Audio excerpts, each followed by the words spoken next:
नमस्कार, मी पंजाब तक. आज आहे 5 जुलै 2025 आणि शेतकऱ्याला सांगितलं होतं की राज्यामध्ये म्हणजे आज 5 जुलै 6 आणि 7च्या दरम्यान राज्यात विखुरलेल्या स्वरूपाचा पाऊस पडणार आहे, भाग बदलत पडणार आहे म्हणून हा अंदाज लक्षात येतं.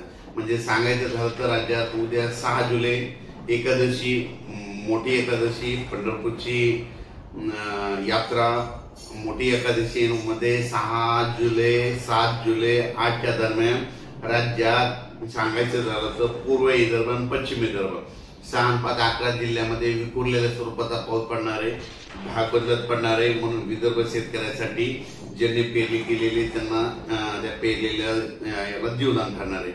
खूप काही सर्वदूर मोठा पडणार नाही, पण पाऊस पडणार आहे, भाग बदलत असणार आहे म्हणून हा अंदाज लक्षात येतं. म्हणजे सांगायचं झालं तर नागपूर जिल्हा, वर्धा, भंडारा, गोंदिया, चंद्रपूर, यवतमाळ, नांदेड जिल्हा, हिंगोली जिल्हा, वाशिम जिल्हा, परभणी जिल्हा, त्याच्यानंतर बुलढाणा जिल्हा, त्याच्यानंतर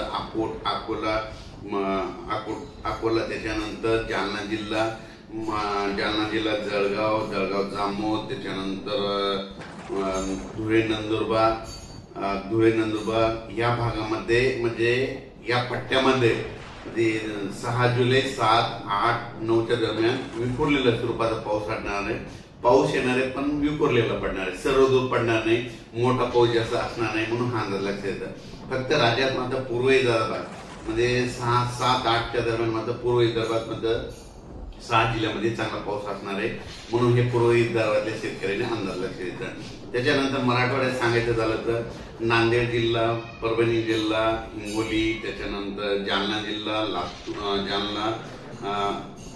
लातूर, बीड, धाराशिव या जिल्ह्यामध्ये मात्र असा खूप काही म्हणजे सर्वदूर पाऊस पडणार नाही, भाग बदलत पडणार आहे, जिकडे पडला तिकडेच पडणार, सर्वदूरची अपेक्षा सध्या तरी नाही म्हणून हे लक्षात येतं. तरी पण नांदेड जिल्ह्याला जरा थोडं जास्त मापमध्ये बराच भाग व्यापून घेणार आहे म्हणून ह्या 3 दिवसात बऱ्याच ठिकाणी नांदेड जिल्ह्यात देखील चांगला पाऊस असणार आहे, हिंगोली जिल्ह्यात देखील असणार आहे, वाशिम जिल्ह्यात देखील असणार आहे म्हणून हा अंदाज लक्षात येतो. त्याच्यानंतर परभणी जिल्ह्यात देखील बऱ्याच ठिकाणी म्हणजे जवळपास सर्व परभणी जिल्ह्याच्या जवळपास 70% म्हणजे भागामध्ये चांगला पाऊस पडणार आहे म्हणून परभणी जिल्ह्यासाठी आनंदाची बातमी. बीड जिल्ह्यात देखील बऱ्याच म्हणजे 50% भागामध्ये ही पाऊस म्हणजे 6, 7, 8चा पाऊस, 8, 9चा पाऊस असणार आहे म्हणून हे लक्षात येतं. त्याच्यानंतर सांगायचं दिलं तर लातूर, सोलापूर आणि धाराशिव या भागामध्ये विखुरलेल्या स्वरूपात आहे, म्हणजे जास्त नाही, म्हणजे तिकडे मध्ये कमी प्रमाणात राहणार आहे, भाग बदलत राहणार आहे. म्हणजे सांगायचं झालं तर राज्यामध्ये हा पाऊस फक्त पूर्व विदर्भ, पश्चिम विदर्भ म्हणजे तिकडल्या पट्ट्यातच जास्त आहे. दक्षिण भागाकडे मात्र पाऊस कमी राहणार. दक्षिण भाग म्हणजे कोणता येतो, म्हणजे त्याच्यामध्ये लातूर जिल्हा येतो, त्याच्यानंतर धाराशिव येतो, त्याच्यानंतर सोलापूर जिल्हा येतो, नगर जिल्ह्याचा काही भाग येतो म्हणून हे लक्षात येतं.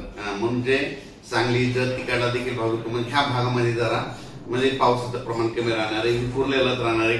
कुठं तरी म्हणजे उगा 25-30% पर्यंत भागामध्ये पाऊस असणार म्हणून हा लक्षात येतं. त्याच्यानंतर झालं तर कोकणपट्टी आणि घाटमाथ्यावर मात्र तिकडला पाऊस मात्र सर्वदूर सारखाच राहणार आहे, ते पाऊस काही कमी होणार नाही. नाशिक जिल्ह्यातला पाऊस कायम राहणार आहे, कळवणचा राहणार आहे, धुळे, नंदुरबार तिकडला देखील सरी तिकडल्या भागामध्ये चालू राहणार आहे. नगर जिल्ह्यात देखील संगमनेरच्या पलीकडल्या भागात सरी ह्या 2, 3, 6, 7, 8 पर्यंत राहतील म्हणून हे लक्षात येतं.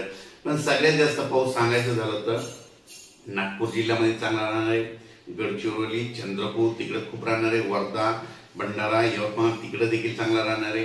त्याच्यानंतर अमरावतीकडे देखील असणार आहे, त्याच्यानंतर वाशिमकडे असणार आहे, पुसदकडे असणार आहे, बुलढाणाकडे असणार आहे. हे पट्टामध्ये इकडला म्हणजे ईशान्येच्या भागामध्ये जास्त पाऊस असणार आहे, कारण की पाऊस मध्य प्रदेशमध्ये जास्त पडत असल्यामुळं तिकडे पाऊस जास्त असणार म्हणून हे लक्षात येतं. पण राज्यात मात्र सर्वदूरचा असा मोठा पाऊस नाही, विखुरलेल्या स्वरूपात राहणार आहे, भाग बदलतच पडणार आहे. नंतर काय होणार आहे, नंतर 13 जुलैच्या नंतर 13 ते 25च्या दरम्यान म्हणजे नंतर काय होईल, हे वारं 7 तारखेला बंद झाल्याच्या नंतर 13 ते 27च्या दरम्यान म्हणजे राज्यात मध्ये शेवटच्या आठवड्यात मग जुलै महिन्यात चांगला पाऊस येईल, पण ते सर्वदूर असणार आहे म्हणून हे लक्षात येतं.